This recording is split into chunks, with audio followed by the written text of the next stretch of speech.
class, is about bringing visions to reality. Okay. So when I look out 5 or 10 years in the world of educating people, a lot of that's going to migrate online. You know that. And we have done even really interesting things of doing leadership programs online where we put them in groups where they are, we give them a question, they interact face to face, and then they come back online. But what's been missing from a lot of that teaching is them seeing the teacher explaining something, which, as you know, is really different than reading a book. Okay, so that's my vision. Long term out, I want to be viable in the world of education 10 years from now, so I have to migrate a bit to social media. Okay, so what's my current situation? The definition of leading that we're working is empowering others to face challenges and achieve results, right? So results is a real centerpiece of this work. And today it's going to be about results, and it's also going to be about helping you take the purpose that you wrote for yourself, your mission, the vision of what you see yourself doing in a few years, and we're going to start putting in some real specific results to get there. So this model moves from vision to action. How do you dream of the future but bring it into reality? Okay, so that's what we're going to work on today. So the first thing I want to do from a public health point of view is talk about Kenya and the article. And everybody got my Blackboard note? I was going to ask you a question? See, I thought it would be better if I let you know. And so here's the question. First of all, what were the results they produced? This is about a leadership program that's been going for several years in Kenya. And actually, it was written by someone who's quite a monitoring and evaluation specialist, you'll see, because she has all the caveats on what could possibly be wrong with the research. She did it she wrote slightly differently than I wrote. But this has been a program that's been going for several years in Kenya. They work in the Ministry of Health, and they brought the leadership program right to the district level so that facilities would make improvements. Okay, so this is what, this time I'm going to put you in threes. So Ren, you're going to come this way, and this way, and this way, and this way, and you too. Just what were the results they produced, and how did they do it? So how did they produce results in public health, and how? All right, so just take about 3-4 minutes on that conversation. What results did they produce, and how? They expanded their coverage areas. They saw more patients, which was a main goal. They didn't feel like they were seeing the number of patients that they had the capacity for. Right. So they filled their capacity better. Right. And these are mostly rural health facilities. Yeah. Over here, what did they accomplish? So each team followed the LDP and challenge model, and they were able to kind of describe a shared vision, and each team chose a measurable indicator to try to improve upon, and it says that teams on average were able to improve their measurable results and also to sustain those improvements post-intervention. Yeah, okay, that was really important that they found that out. I was really happy they found that. Okay, over here, anybody, what did they do and how did they do it? Well, what they do is basically also increasing the health service coverage. Yes. And how they do it also using the leadership and management practices in order to achieve their results. So they focus on the measurable results and not focusing so much on the problems, but like the solutions to deal with the challenges. Right. Very good. I mean, well said. They don't focus on the problems. They focus on the solutions. Yes. And that's what we're going to talk about today. And it's interesting because leadership is a public health intervention. Okay. How we got to the Leadership Development Program in 2000 was USAID invested some core money to develop it. They noticed that no matter how many resources they put into places, if people weren't motivated to use them, things didn't change. So it's very interesting. I just sent a note actually to the chairman of MSH, and I had breakfast with him a couple months ago, and he said, oh, I wish all my project leaders were results focused, but they're not, and I feel terrible about that.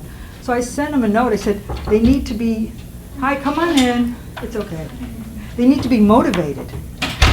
And you just can't teach people monitoring and evaluation. That's not sufficient.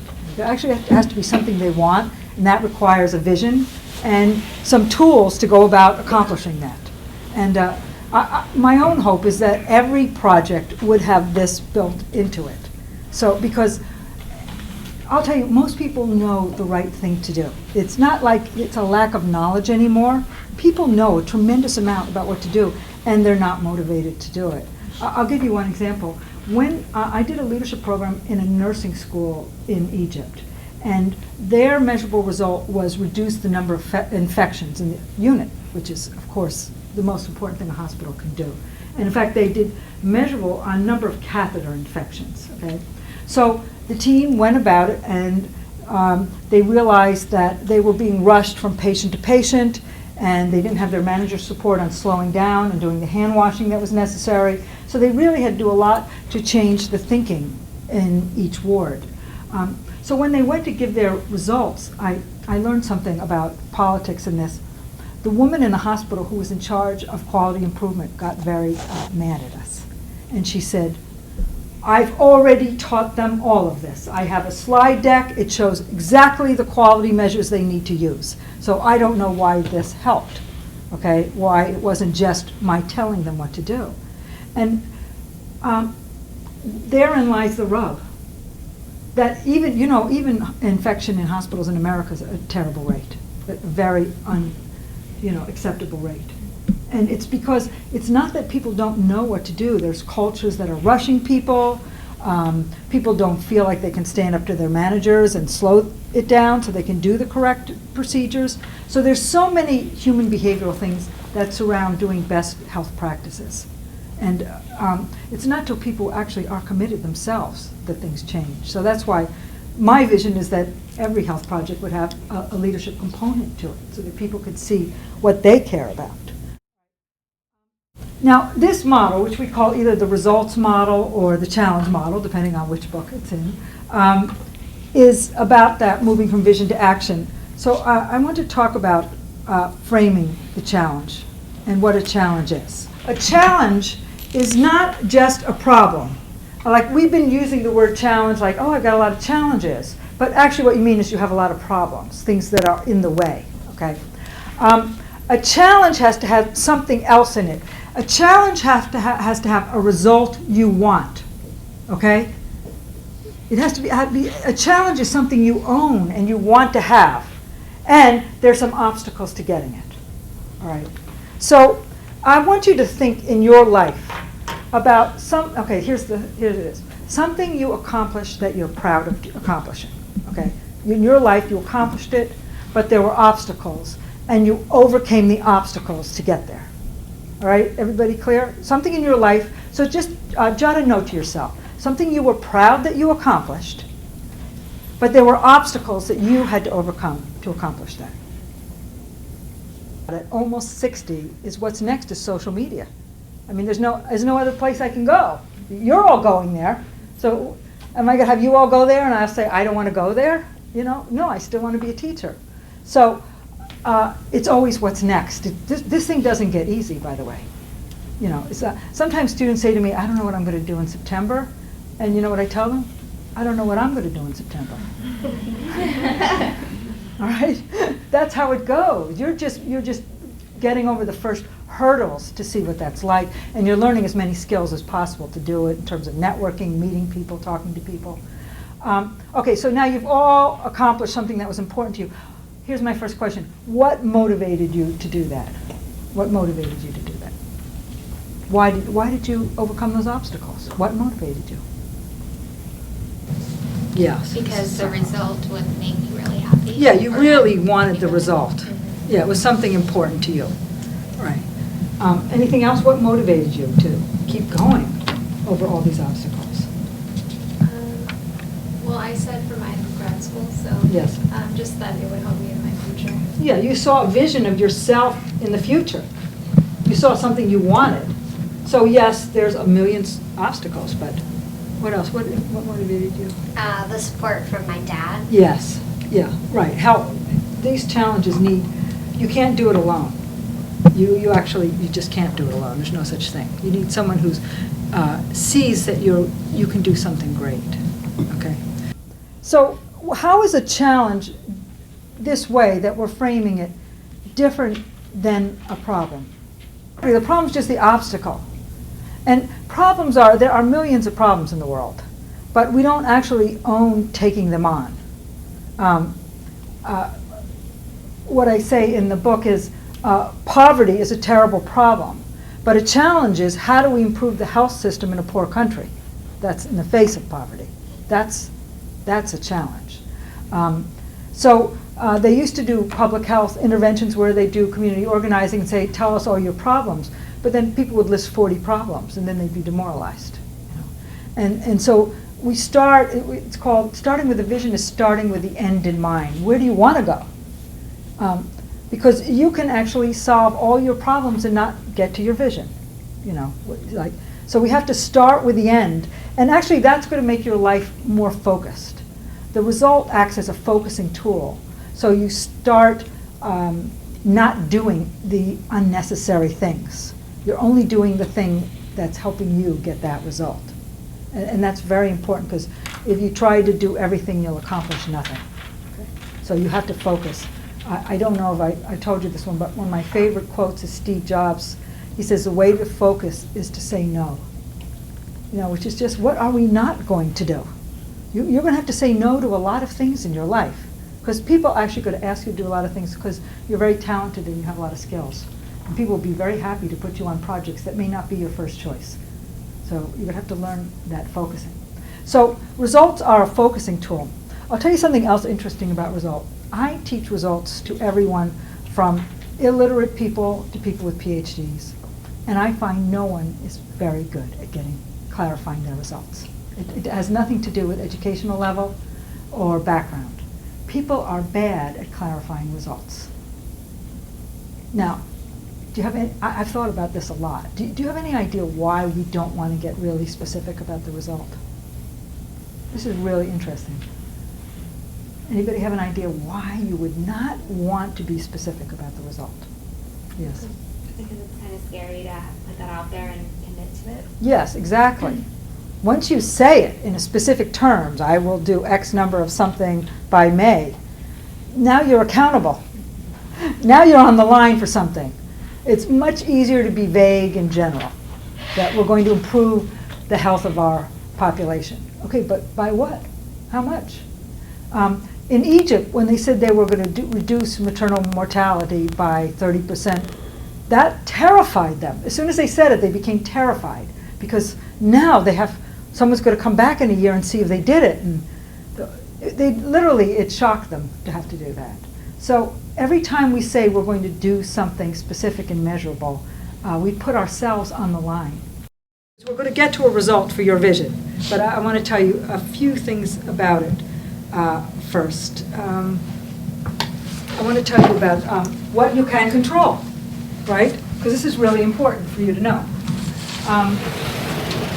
So there's three, this is from Stephen Covey's book, 7 Habits of Highly Effective People.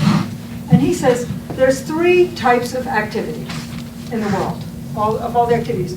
There's things you can directly control. There's things you can influence.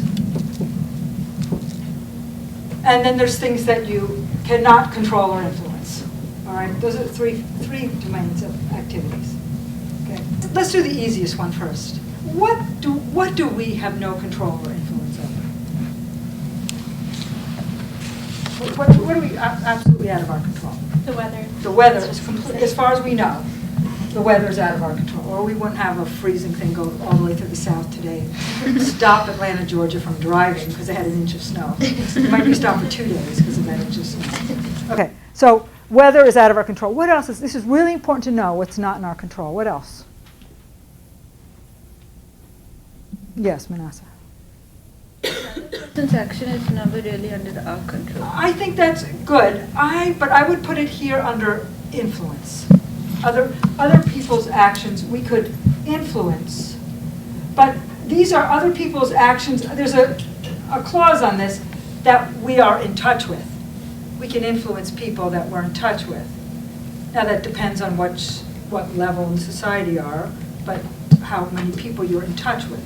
But we can influence people, but we can't control them, for sure. We know that for a fact, that we cannot control other people. They've actually done studies of people under extreme conditions, like in a concentration camp, and can they make you do something? No, they could move your arm, but they cannot actually force you to volitionally do something.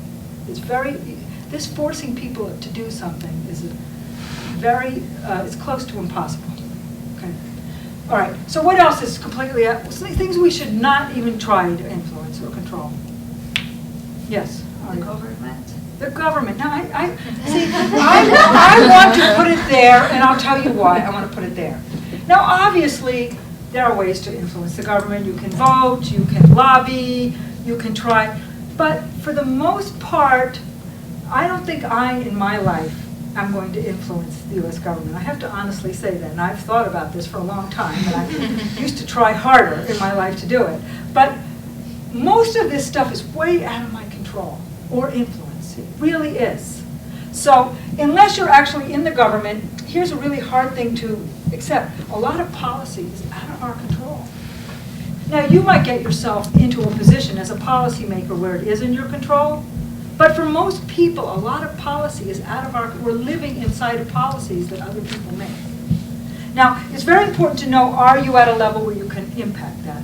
And I'll tell you how this works. When we work with health facilities, so they're in a rural health facility, they actually are not going to change the health policy of the government, okay? So they have to decide what they can change, all right? And their result can't be, for their challenge model, we don't want their result to be change in policy, unless they're in a policy position, okay? If they're in a service delivery position, we want them to go to work on what they can do.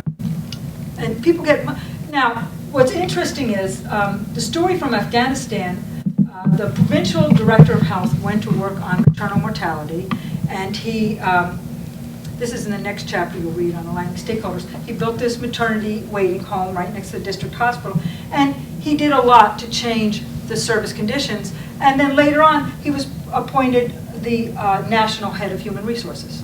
So now he actually moved into policy. But at the moment, he couldn't have changed, what he could do was change service. So he did that. So it's very, okay, so what, I'll go with that. Government, policy, you know, things far away we can't control. It's just how it is. Now, what can we influence? A lot. We have a power to influence a tremendous amount of things. We can influence other people. Have you noticed that? Other people have influenced us. We have influenced other people. And in public health, a lot of your work is in here. You know, because you know, even if you're in government, it's very hard to change people's behavior. They have to understand it. All right, now here's the most important question. What can you actually control? What can you control? You got to know this one. Yes. Myself. Myself is it. It's actually the beginning and the end. So in yourself, you can control what you say, right? You actually have control of what you say. You can control your words. You can control your actions. You can control what you do. And I'll tell you the other one that's an important one to get in your control. You can control your attitude. You can. It's not an easy thing to do because a lot of our attitude is based on feelings, and a lot of our feelings can be reactive and not like all of a sudden you're feeling something, you know, and you didn't even want to feel that, but it takes you a couple days even to get it out of your body. So that's because in the end we are a human being, and this is a mammal. This is designed to react to danger in a certain way, and even if the danger looks like not finishing a course, we react as if we're in survival. So getting out of that reactive state is probably the challenge for the rest of your life. How do you not let your emotions carry you away so that you can be effective? So anyway, this is what you can control. This is what you can influence. I recommend for your results you be in one of these two categories. What you can control and what you can influence. That's what you want for the result. And this is for when you're in your organizations after here and for your own personal challenge model. Okay, you want to have things you can control and influence. And this will save you a lot of time, not trying to change things you can't change.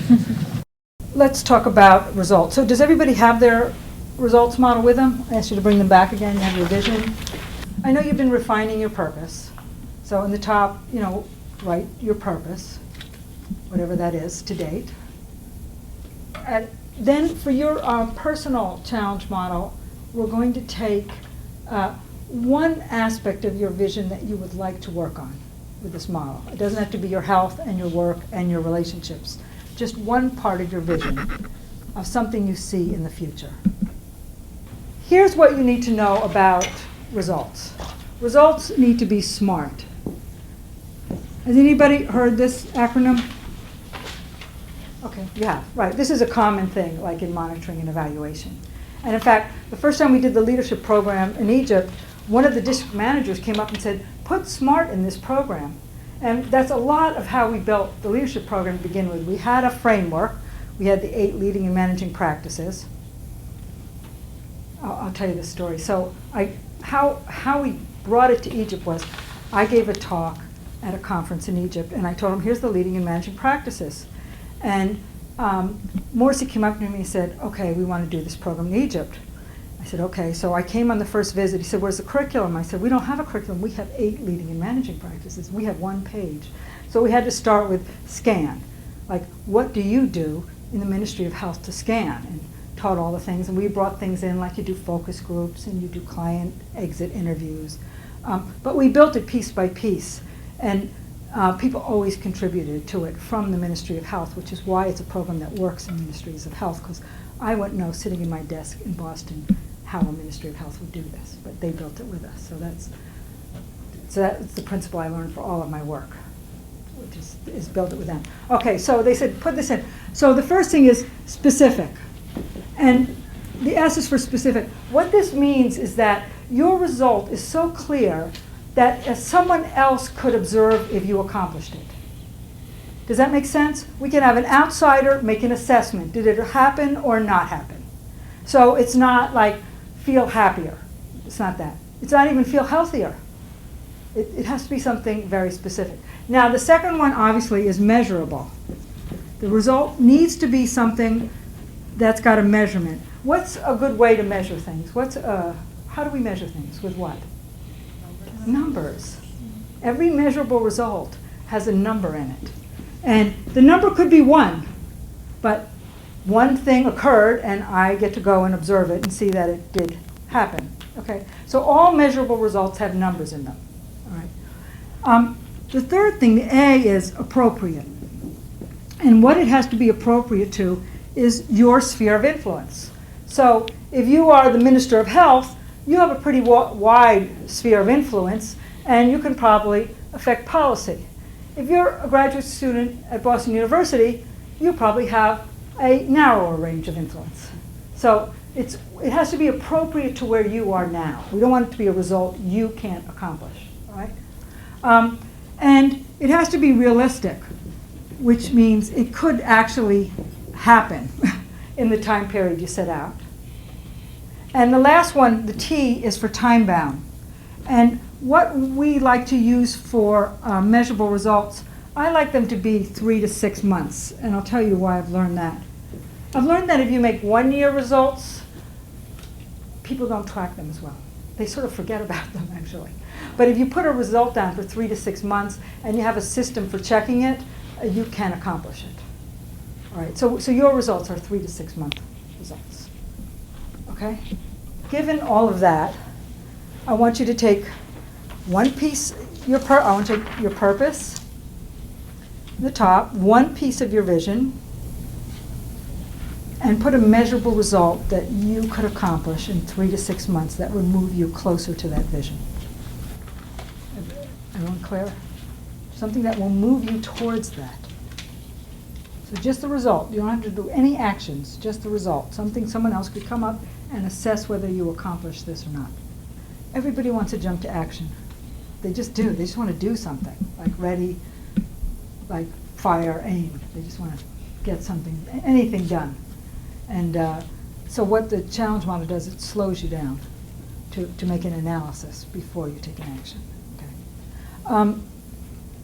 I want to tell you about, I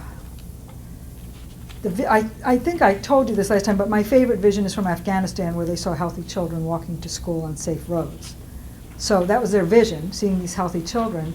So the measurable result they chose was to increase the number of immunizations in 6 months. And then they had to go out and find their baseline, like how many, they actually didn't know how many children were being immunized. So one of the things that happens when you set up a result is you need to know the current situation. Now, the key thing on the current situation is to tell the truth. People like to not tell the truth about the current situation because sometimes it seems like you don't have anything in place. So they want to make it seem like current is better than it is. But that doesn't help. Because the principle of this thing is, I'm pulling like I had a rubber band, it's creative tension. Like once you see where you want to go, and you really tell the truth about where you are, it creates a tension in your life. All right, now I have to tell you something. You all can have less tension in your life than you have right now. Did you know that? There's a lot of people who have less tension than all of you have. In fact, most people have less tension than all of you have. You know, and the reason for that is you all have something you want to accomplish. You can see something out there and you're literally stretching yourself to get there. So your life isn't easy, all right? I'm sure you even have family members who have easier lives. So there's two ways to reduce the tension in your life, okay? The first is to reduce your vision. Have less vision. And in fact, when I was in my master's program, I got really clear that I wanted to have a doctorate, and because I wanted to become a researcher in the area of leadership. So I went into the financial aid office, and they're sitting on their calculator, and he looks at me, he says, why don't you just go out with a master's degree and for a while? I said, I know that's acceptable, but I actually have this vision of being a researcher, and I'm trying to accomplish that.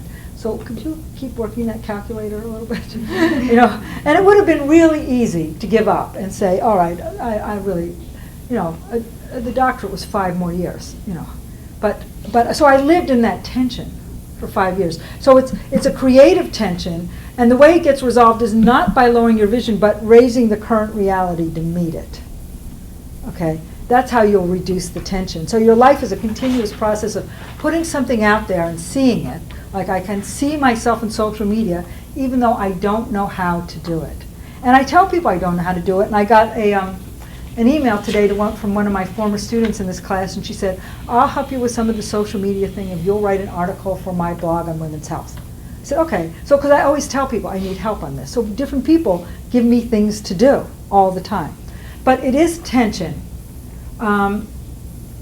And my guess is you're going to live with this kind of tension the rest of your life, really. And it's okay, as long as you understand it, because you're moving towards something. That's what puts this pressure in your life. That's why you're busy at night reading and these articles and writing things. I'll just say one thing. I finished, it took me 7 years, my master's and my doctorate, okay? And my children went from age 1 and 4 to 7 and 11 in that period. Okay, so I did it the whole 7 years inside the doctorate. And during that time, I would take all kinds of parenting classes, like how to be a patient parent, how to be a better parent. The minute I got my degree, I can't forget this, I stopped yelling at my kids. As soon as I got the degree, I didn't understand how much pressure I had been in for so many years. It just was part of my life for so long. I didn't know it was pressure. But once I had it, everything calmed down and got very relaxed in my house. So just be aware. When you throw something out, it does create that. All right, so now, given your result that you want to accomplish, what is your current situation? What is the truth about where you are now? And write that. Here's the X you want to be at. Where you are now could be 0. But also put in the enabling factors. You're learning more. You're exploring things. You're discovering what your criteria are for choosing things. So might be at 0 for the result, but there's a whole bunch of other things in the current situation besides 0. By the way, in addition to being realistic, these things should be a stretch. Like you'd have to do something to get there. All right. Does anybody have a measurable result that starts with a verb? Anyone just look down? Anyone have a measurable result where it starts with a verb? Yes. Okay, Ariel, will you share it with us? Well, my mission is to help sick children get better. Yes. My vision is working in a clinical setting with patients and doing some research. Yes. Hi. Yes, you see yourself working in there. You can see a vision of yourself working there. So I focus my vision in the research part because either I already have it. Everybody knows she's a pediatrician. Yeah. Yeah. Okay, great. So my measurable results, I know it might take a little bit more than 6 months. Yes. It's to write an article Yes. of clinical. Okay, so an article. So here's what I want to say, just for measurable results. You don't say write an article because that's not an outcome statement. You say an article is written. It's just an outcome. It's just a monitoring and evaluation thing. You write it. It took me 10 years to learn this, but you write it, and the phrasing is not like I'm going to do this, right? The article is written. What I find when I talk to people is the first thing they want to tell me is the obstacles. They haven't even looked into the future about what they're trying to produce. They'll just tell you all the reasons why it can't be done, which is kind of amusing, actually. So that's why we start this. We start with your mission and your purpose. What is it you're trying to accomplish? The vision is really to end, I will put end vision, the future. What do you see? What do you see when you're carrying out your purpose? So you all have that image.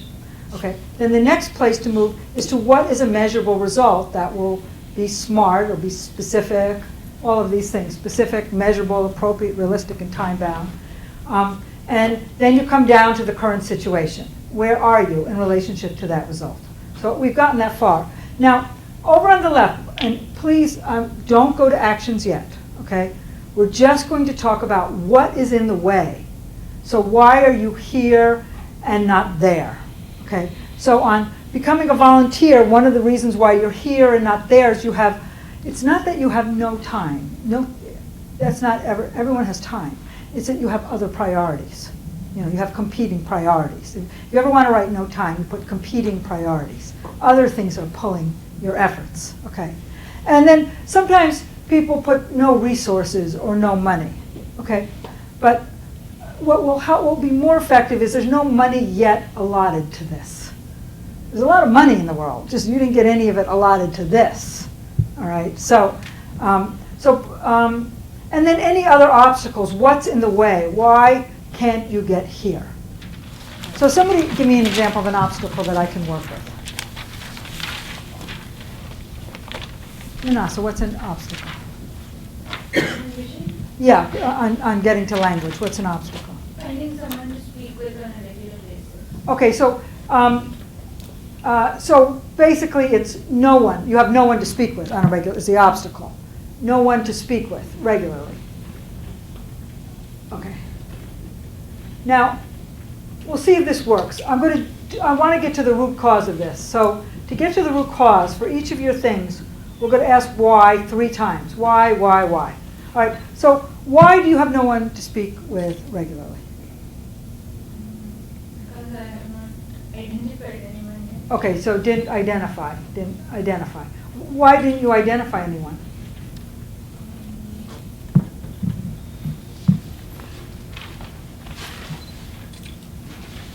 Because probably I didn't prioritize this Okay. highly enough. Okay, and believe me, we're going to be Manasseh's only been here 3 weeks, so we're going to be very generous. You could have just said, I just got here, but you were very brave. So it's priorities. Okay, you didn't prioritize this, right? So didn't prioritize. And why didn't you prioritize it? I always wanted to learn another language. Yes. But something always came in the way. I mean, something Yes. always seemed to be more important. Always so I some- put it off. Okay, so something seems more important. Okay, so we'll stay there as the root cause, something more important. So in order for you to address your obstacles, you're going to have to get to this root thing of deciding how important this is. That's your root. It just hasn't seemed important enough to overcome stuff yet. So you're going to, and nobody can tell you how important that is to you. You will have to make a decision how important it is in the light of doing all your classwork and adjusting to another culture and all the many things you're doing. And did you get a down jacket yet? Did you? It's not down jacket. But is it warmer? It's warm. When you walk around, are you okay? Yeah, we were very concerned about her freezing to death in America. We didn't want that to happen. Okay, good. I'm glad. All right. So let's hear another obstacle. Let's hear yours, because we worked yours, Charlotte. So, Well, I did the competing priorities but Yes. I think also just the fear of taking on a commitment and not following through. Okay, so why are you afraid of taking on a commitment and not following through? Because of the competing priorities. Because you feel like you'll be pulled another direction. Okay, so that route is also the same, that you're going to have to decide how important it is. And by the way, we're not deciding for you. If it's not that important, you won't overcome the obstacles. You just won't do it unless, so it's the root cause is how important it is. So you have to decide that for yourself. Okay, who else did we do a measurable result with? Indini, we did yours? Yes. Yes, okay, so what are your obstacles? Just not feeling confident enough. Okay, great, let's do that one. So why don't you feel confident? I guess because I'm thinking too much about like what other people would think about me, like judge, not comfortable Right. being judged. Right, and why are you thinking about other people judging you? You're good to answer these questions on the spot, I appreciate it. Yeah, so why are you worried about other people judging you? Geez, we're gonna get to a root cause that's pretty deep, you know. Yeah. Yeah, it's a pretty deep one for you, Yeah. for all of us. By the way, you're not unique. We all feel unique, but all of us are afraid of being judged. But, Yeah. Yeah, I mean, there's anyone not afraid of being judged? Okay. Yeah. Right, we're all continually trying to, look like we know what we're doing. Yes. And most of the time, we only know a little bit about what we're doing. We're doing our best. Yeah. Okay, and this comparative thing is sort of the root cause. Like we compare ourselves to other people, Yes. or they speak well. What am I doing? Or they dress well, or whatever it is we're comparing. All of us have a really core thought like there's something wrong with us, like we're not quite right for whatever reason you want to put in there. We didn't quite add up. So that's the root cause. Like, I read this quote today from E.E. Cummings. It said, my hardest challenge in life is being exactly myself when almost everything else is forcing me to be like other people. And is this enough? I have something I care about and I want to contribute to the world, and I'm going to do it to the best of my ability and even bring my lack of confidence to that and try to overcome that. Because there's a nice line about what courage is. They say courage is when you're the only one who knows that you're shaking in your boots. Okay, can you follow that? Courage looks like, I don't like public speaking either. Can you imagine? I get nervous. I get nervous before I speak in public. Oh, in fact, I have to prepare a lot to speak in public. I have to prepare a lot to teach because I'm nervous about how it's going to go. And I heard a really great line from Carol Burnett, who was an American actress and comedian. She said, I always had stage fright, okay, which means you're afraid before you go out. But one time I didn't have it, and I went out and I bombed. So that taught me a lot. I said, oh, this little bit of nervousness before we're trying to do something important, that's part of it. That's part of the energy you need to build up inside yourself to produce something great. So we're not going to get out of being insecure, we're not going to get out of being nervous. Not until the end. But we take that along with us and do it anyway. That's what commitment is, when you do it anyway. All right. So for your obstacle, ask yourself, ask why, answer why. Try to get to a root cause of something. Just any of your obstacles, try to get to a root cause. Now the next move in this model is actually not to solve the problem. This isn't a problem-solving model where we're going to get the answer. This thing that you're working on is bigger than one set of answers. It's actually a challenge. So the way you frame a challenge, you frame it as a question. This is the leadership act. You say, how are we going to do this in the light of this? So, for example, in the example about Tanzania, they said, how are we going to increase the number of women using family planning in light of the fact that they are unaware of the need for family planning? So that's a pretty big challenge. How do we increase usage when people aren't aware of the importance of the usage? So they framed that really clearly, and then that guided a lot of actions, okay? So this is actually a leadership challenge that you're taking on for yourself. How am I going to do this in the light of this obstacle? all right? So at the very bottom of your model, I think there should be a sentence there, right? How will we achieve this result in the face of this obstacle?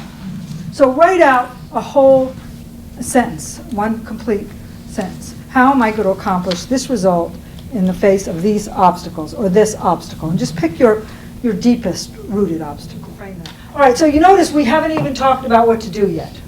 This is the whole framing of your challenge in such a way that you've got it right. Like, what are we trying to do here? And what, based on what we care about and what we can do. So take an obstacle and take a root cause of the obstacle. And then write some actions you can do to address the root cause of an obstacle. What are some things you could do to address the root cause of this obstacle? People the first time they see this model, they say, oh, that's simple, I could just fill it out quickly, right? 1, 2, 3. But when you work it through carefully, you realize you have to get to the root of what's preventing you from doing something, and then address that. So it's, after you've done the whole process, it creates actually ownership of the challenge. Especially if you work in a team. Now the whole team has worked on this and is trying to move towards something. And a lot of the way they get courage to take action is by working in a team. Like, any one of them isn't brave enough to do it, but together they get the courage to do it. I want to talk about 4 different kinds of moves you can make when you're in a conversation in a group. All right? This work was originally developed by a man named David Cantor, who was a family therapist. And he started to observe how people were talking when they were in families.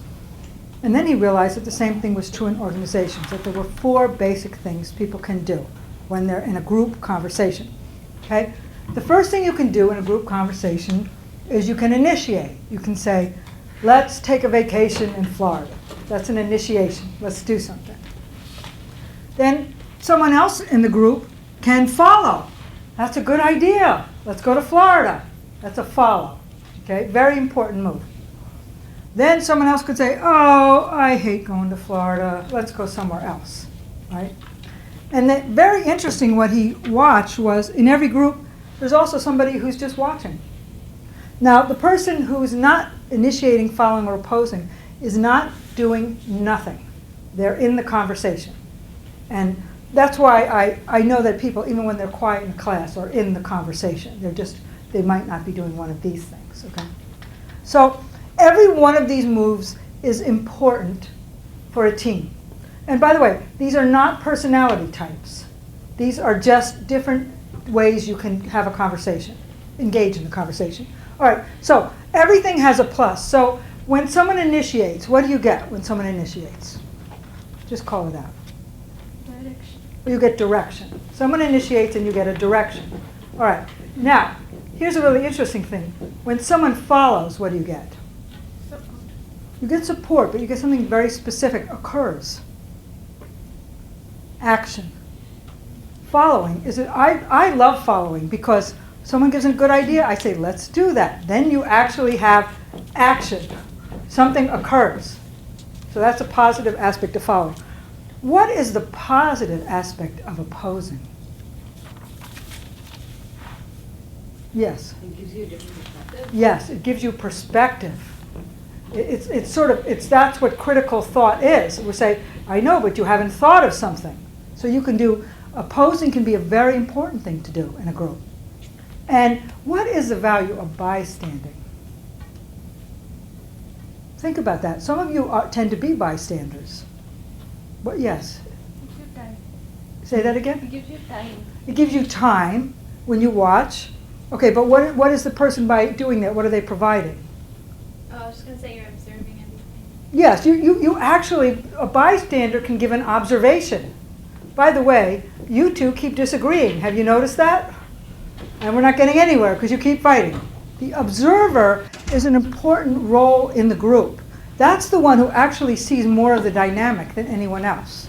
Okay? Like, I tend to initiate. I don't tend to bystand when I'm in a group. So I often don't know what's going on because I'm so busy interacting, I can't watch the whole system. And so what I do is, if someone's bystanding, I'll ask them, what do you see going on? What do you see happening here? Okay? All right. Now, each of these also has a negative thing if it's done too much. What happens when someone initiates too much in a group? We've all been in that group. that someone's doing all the initiating. What's the downside of that? Lax perspective? You're all going in one person's direction? Yes, it's one direction, and well, I'll actually call it something not nice, domination.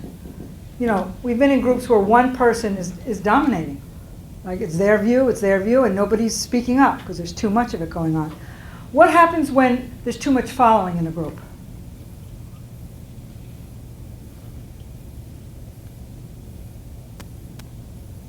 Any thoughts? Well, it's inaction, but it's like passivity. If everybody's just, okay, going along. Now, oftentimes when you're in a group where there's someone in authority says, let's do this, the whole group says, okay, yes. You know, because the person's in authority and they go along with them. So sometimes there's too much passivity. Oh, when there's too much opposing, what happens in a group? Conflict. It's conflict. I was once watched a team. There were 4 doctors, and they just did the whole team just arguing with each other. They just opposed. What happens when there's too much bystanding? You can do it in a way of you can provide observation, but when it doesn't work, you withdraw. A bystander withdraws. Do you know what I'm saying? They're not really participating at all. You want to have, so for each of these moves, you want to do it in a positive way, a way that provides direction, action, especially when you oppose. You want to do it very well so you get perspective that other people appreciate. Sometimes people don't understand why you're opposing, why you have a different point of view. So you have to help them. And you have to bystand effectively. At certain moments, you have to say, this is what I see. You don't just see it. Share it, what you see. Okay? So those are the 4 moves. So in a minute, I'm going to ask your teams to get into your team, and I'm actually going to appoint an observer in each team. And the observer's role is to watch the conversation and just take notes on how it's going, what kind of moves you see. So the observer will take notes on what they see happening. And the rest of you just forget about the whole thing and just work on the question. Okay? So the question's going to be, what's the most important thing our team needs to do now? The most important thing our team needs to do, like next, like the very next thing we need to do is, that's the conversation.